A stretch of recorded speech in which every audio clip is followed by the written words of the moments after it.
लद्दाख वो जगह जहां जमीन पर खड़े होकर भी लगता है जैसे आसमान में उड़ रहे हों, जहां किले हैं, रेतीले पहाड़ हैं और सांसें तक महंगी लगती हैं उस हाई एल्टीट्यूड की हवा में। लेकिन यही तो थ्रिल है ना, बाइक की गड़गड़ाहट, बंदा और बर्फीले पहाड़। तो चलो मैं तुम्हें लेकर चलता हूँ लेह सिटी से लेकर पेंगोंग लेक तक। रास्ते में आएंगे दुनिया के सबसे ऊंचे पासों में से एक खरदुंगला और ढेरों ऐसी जगहें जो दिल में बस जाएंगी। साथ में मिलेगा पूरा ट्रैवल गाइड, कब रूट खुलता है, कितना बजट लगेगा, फैमिली ट्रिप हो या सोलो राइड, सब कुछ। लद्दाख में पहले दिन आकर बस रेस्ट करना चाहिए क्योंकि यह काफी हाई एटीट्यूड पर है और बॉडी को यहाँ के वेदर और एनवायरनमेंट के अकॉर्डिंग एडजस्ट करना होता है। इसलिए पहले दिन आप यहाँ के लोकल प्लेसेस कवर कर सकते हैं और स्टार्ट कर सकते हैं लेह की मार्केट से। लेह का यह मार्केट सिर्फ एक शॉपिंग प्लेस नहीं बल्कि ये लद्दाख की कल्चर और हेरिटेज का एक अनोखा मिक्सचर है। यहाँ आपको Tibetan handicrafts, pashmina shawls, carpets और लोकल सोनर्स देखने को मिलेंगे। साथ में ड्राई फ्रूट्स, लोकल फूड और काफी कुछ। लेह मार्केट एक पूरा एक्सपीरियंस है। यहाँ की वाइब्स,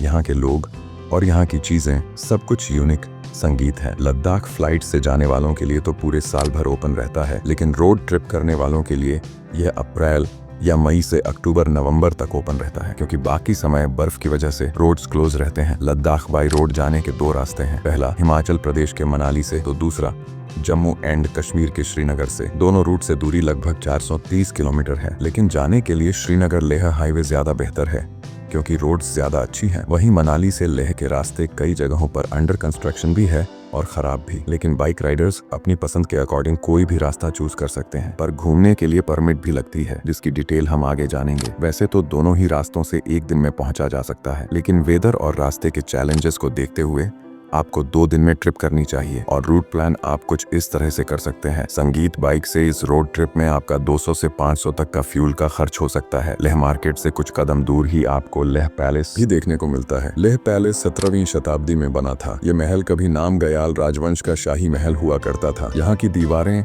आज भी उस जमाने की कहानियां बयान करती हैं। अब इसे एक ऐतिहासिक धरोहर के रूप में जाना जाता है। यहाँ से आप पूरे लेह शहर का शानदार नजारा देख सकते हैं। हिस्टोरिकल प्लेसेस पसंद हो या फिर नहीं, यह प्लेस आपको जाना चाहिए क्योंकि यहाँ का आर्किटेक्चर देश के बाकी हिस्टोरिकल प्लेसेस से काफी अलग है। लेह पैलेस से 4 से 5 किलोमीटर दूर है शांति स्तूप। शांति स्तूप लेह के खूबसूरत जगहों में से एक है। ये सफेद रंग का स्तूप 1991 में जापानी बौद्ध भिक्षुओं द्वारा बनाया गया था और इसे शांति और सद्भाव का प्रतीक माना जाता है।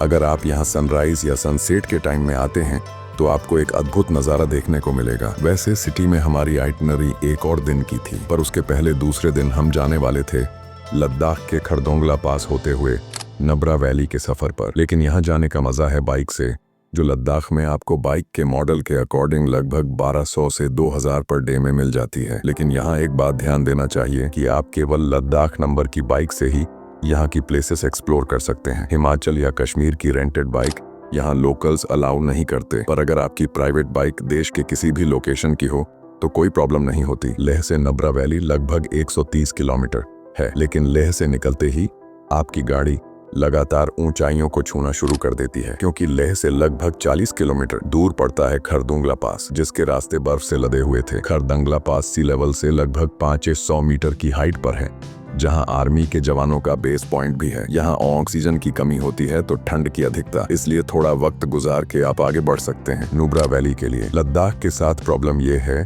कि यहाँ के लिए काफी प्लानिंग, बुकिंग, परमिट अरेंजमेंट जैसी कई चीजें करनी पड़ती हैं और पहुंचा देते हैं प्लेन रोड पर शोक रिवर के किनारे। और लगभग 4 से 5 घंटे के सफर के बाद आप आ जाते हैं नब्रा वैली। नब्रा वैली की खासियत यह है कि यहाँ आपको एक मिक्स लैंडस्केप देखने को मिलेगा। एक तरफ ड्राई डेजर्ट तो दूसरी तरफ माउंटेन्स और बीच में शोक और नुब्रा नदी। वहीं डबल हम्ड कैमल भी यहाँ देखने को मिलेंगे और यहाँ के सिल्वर सैंड डेजर्ट में एडवेंचर एक्टिविटीज भी की जा सकती है। यहाँ स्टे के लिए कैंप्स सबसे ज्यादा पॉपुलर हैं जो 2000 से 3000 से स्टार्ट हो जाते हैं। वैसे बाय फ्लाइट यहाँ पहुँचना सबसे कन्वीनियंट होता है क्योंकि दिल्ली से लेह की फ्लाइट केवल 1 घंटे में आपको लेह पहुँचा देती है। लेकिन लास्ट ईयर दिल्ली से फ्लाइट 6000 से 7000 में मिल रही थी, तो इस साल 10 से 100 रुपए तक में। हालांकि दिल्ली से श्रीनगर बाय ट्रेन, बस या फ्लाइट से पहुँच के आप 6700 में श्रीनगर से लेह की फ्लाइट ले सकते हैं। वैसे लेह का सीजन आने पर शायद आपको दिल्ली से ही 6000 से 7000 में फ्लाइट मिल जाए, इसीलिए फ्लाइट प्राइस भी चेक करते रहें। तीसरे दिन सुबह 7 से 8 बजे तक आप पास के ही दीक्षित मोनेस्ट्री होते हुए पंगोंग लेक के लिए जा सकते हैं, जो यहाँ से 200 किलोमीटर दूर है। लेकिन सेम डे पहुंचना मुश्किल होता है क्योंकि रास्ते बहुत चैलेंजिंग है। इसलिए आपको 125 किलोमीटर दूर दुरबुक में ही स्टे करना चाहिए और यहाँ आपको 1500 रुपए तक में स्टे मिल जाते हैं। फोर्थ डे लद्दाख की सबसे खूबसूरत होने वाली थी और दुरबुक से केवल 50 से 60 किलोमीटर दूर ही पंगोंग लेक पड़ता है, जिसके रास्ते लद्दाख की असली ब्यूटी से आपको मिलाते हैं, जहां पहुंचने में लगभग 2 घंटे लग जाते हैं। पंगोंग लेक 5 किलोमीटर वाइड और लगभग 140 किलोमीटर लॉन्ग है, जिसका 103 हिस्सा इंडिया में तो 30 चाइना में है। लेक समर में वेदर के अकॉर्डिंग अलग अलग कलर्स में भी दिखती है, वहीं विंटर में ये फ्रीज भी हो जाती है। लेक के पास ही वो 3 इडियट्स वाली पिक भी क्लिक करवाने के ऑप्शंस मिलते हैं। वैसे यहाँ पर भी स्टे के लिए होम स्टे अवेलेबल है, जो 1500 से 2000 से स्टार्ट हो जाते हैं। लेकिन यहाँ काफी ठंड होती है, इसलिए यह आपकी चॉइस है, पर आप वापस दुरबुक में स्टे कर सकते हैं। दिल्ली से लेह की डायरेक्ट बस भी चलती है, जो लगभग 1700 में आपको 33 आवर्स में लेह पहुंचा देती है, जो कि ऑर्डिनरी नॉन एसी नॉर्मल बस होती है और मनाली होते हुए जाती है। अगर आप शेयरिंग बस देख रहे हैं तो मनाली के मॉल रोड से 3000 से 4000 पर पर्सन के देकर आप बाय ट्रैवलर भी जा सकते हैं, जो लगभग 16 से 18 घंटे में ले पहुंचा देती है। वहीं शेयरिंग कार के 5000 से 7000 और प्राइवेट कार के साइज के अकॉर्डिंग 20 से लेकर 40 तक लग सकते हैं। लेकिन लद्दाख का एडवेंचर जब बाइक से होता है तो कई चैलेंजेस भी आते हैं, जिनमें सबसे पहले आता है बाइक का खराब होना। तो इससे बचने के लिए यहाँ ग्रुप में ट्रैवल करना चाहिए, और अगर ग्रुप में नहीं कर रहे हैं तो रोड्स पर यहाँ बैकअप व्हीकल्स घूमते रहते हैं जो हेल्प करते हैं, लेकिन इस हेल्प के बदले 50 से 100 तक वह चार्ज करते हैं। इसलिए इसके लिए प्रिपेयर ही रहें, और सपोज आपकी कार खराब हो जाती है तो उसके 40 से 100 तक देने पड़ सकते हैं।